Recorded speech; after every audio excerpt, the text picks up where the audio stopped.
25. Estou à toa agora, queimando até vomitando. Leões? Por que não? Cambaleando pelo pântano, gritei o nome de Meg. Sabia que não adiantaria muita coisa, mas gritar era bom. Procurei sinais de galhos quebrados e chão pisoteado. Duas formigas daquele tamanho não perambulariam pela floresta sem deixar rastros. Mas eu não era Artemis, não tinha a habilidade de rastreio dela. E por isso não fazia ideia da direção na qual as formigas levaram minha amiga.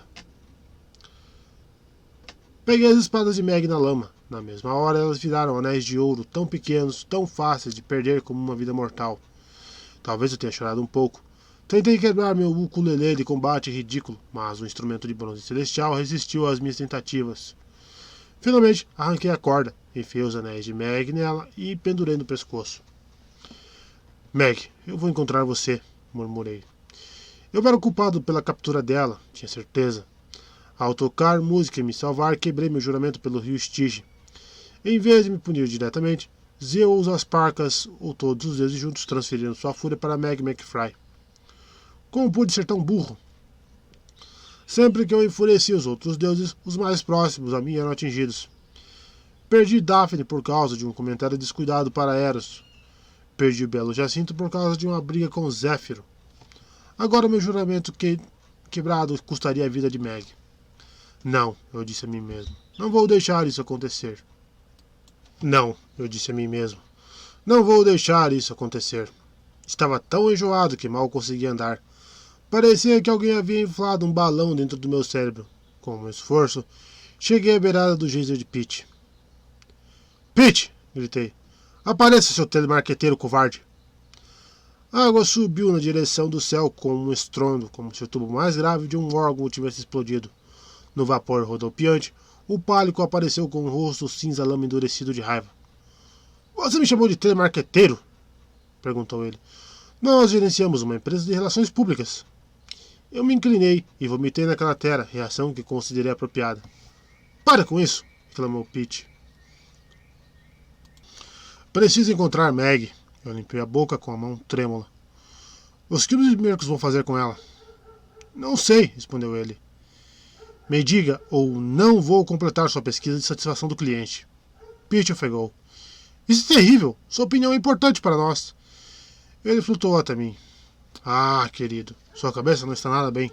Tem um corte enorme no couro cabeludo e está sangrando.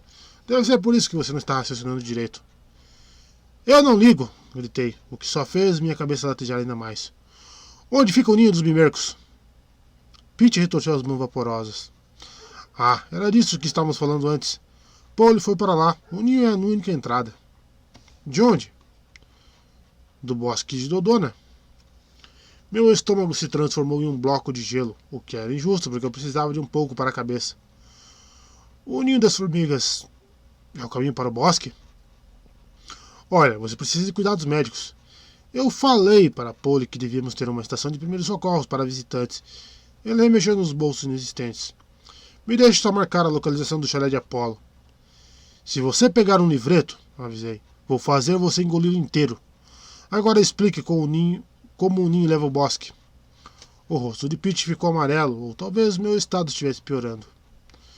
Paul não me contou nada. Paul não me contou tudo.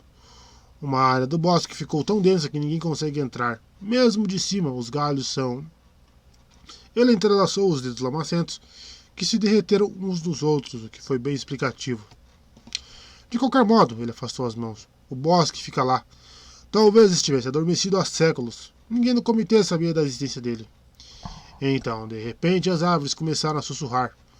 Paul concluiu que as malditas formigas deviam ter entrado no bosque por baixo e que por isso acabou despertando. Tentei entender essa parte.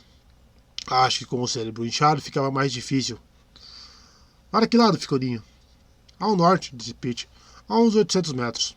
Mas, cara, você não está em condições. Eu tenho que ir. Meg precisa de mim. Pete segurou meus braços. O aperto dele era uma espécie de torniquete quente e molhado. Ela tem chance. Se eles levaram a menina inteira, significa que ainda não está morta. Mas vai estar em pouco tempo. Que nada. Antes de desaparecer, ele foi àquele ninho algumas vezes procurar o túnel até o bosque. Ele me disse que esses mimercos gostam de medicar as vítimas e deixar que amadureçam e fiquem macios o bastante para os filhotes comerem. Dei um gritinho nada divino.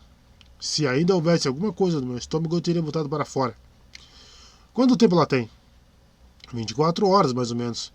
E então vai começar a amolecer. Era difícil imaginar Meg McFry amolecendo em qualquer circunstância. Mas eu a vi sozinha e com medo, envolta em gosmas de inseto enfiado em uma despensa de carcaças do ninho de formigas. Para uma garota que odiava insetos, Deméter estava certa ao me odiar e manter as filhas longe de mim. Eu era um deus terrível. Vá buscar ajuda, pediu Pete. O chalé de Apolo pode curar o ferimento na sua cabeça. Você não vai ajudar sua amiga em nada se for atrás dela e acabar morrendo. E que preocupação toda é essa com a gente? O deus do Chase pareceu ofendido. A satisfação dos visitantes é sempre nossa prioridade. Além do mais, se você encontrar Pauline quando estiver lá dentro... Tentei ficar com raiva do pálico, mas a solidão e a aflição no rosto dele espelhavam meus sentimentos. Paul explicou como chegar ao ninho das formigas? Pete balançou a cabeça.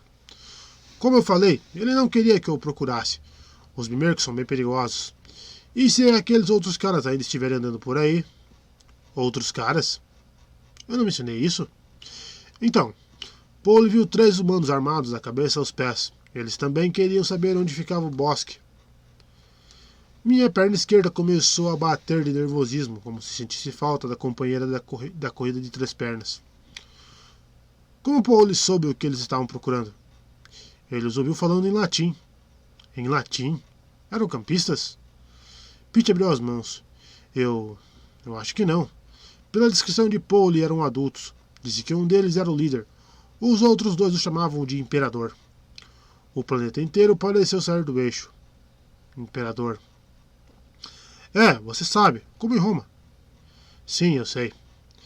De repente as coisas demais fizeram sentido.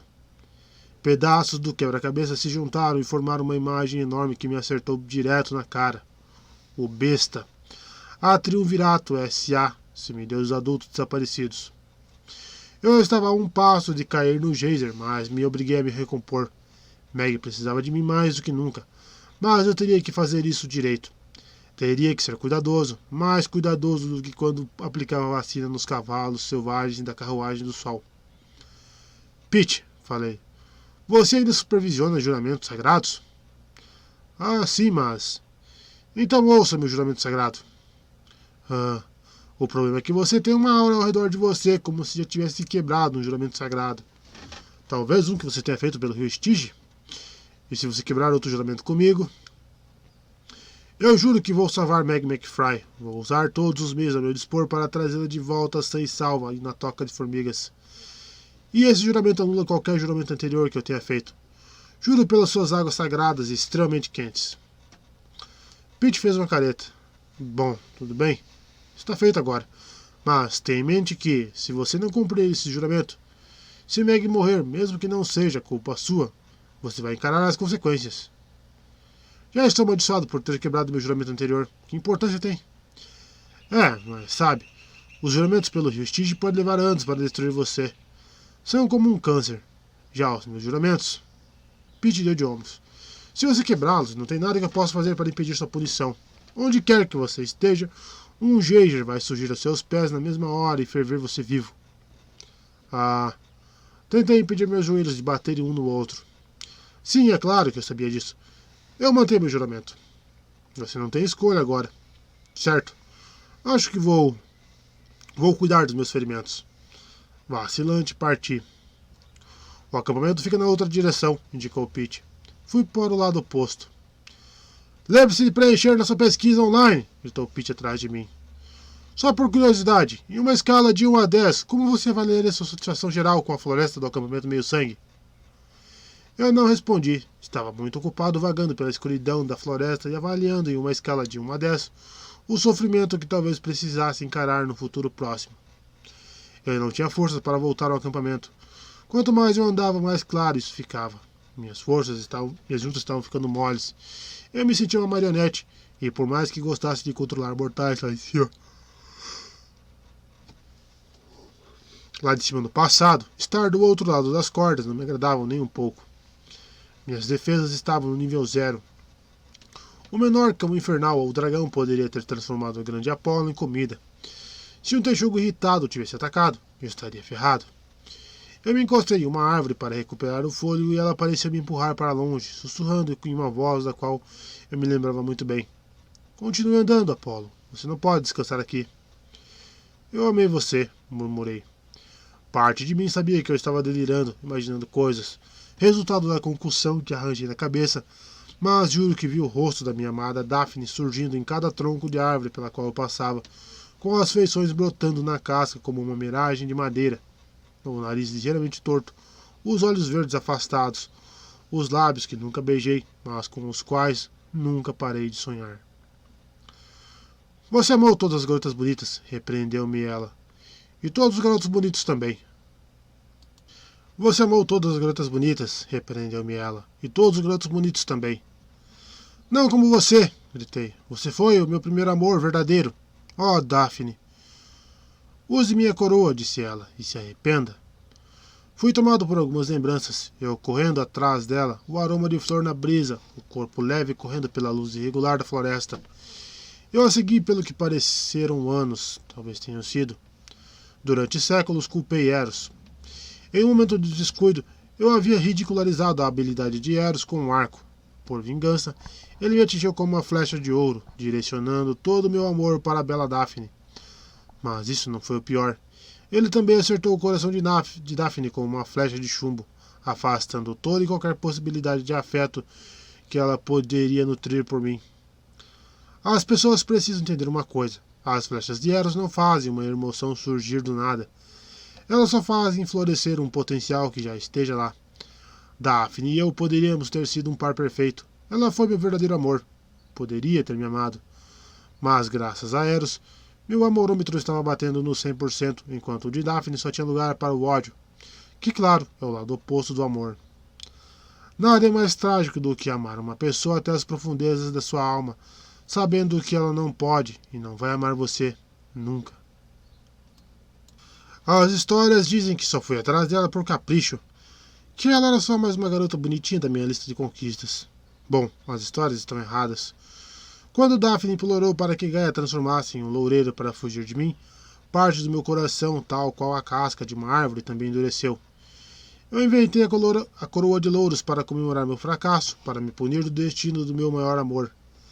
Cada vez que algum herói ganha louros, me relembro da garota que nunca vou poder conquistar. Depois de Daphne, jurei que nunca me casaria.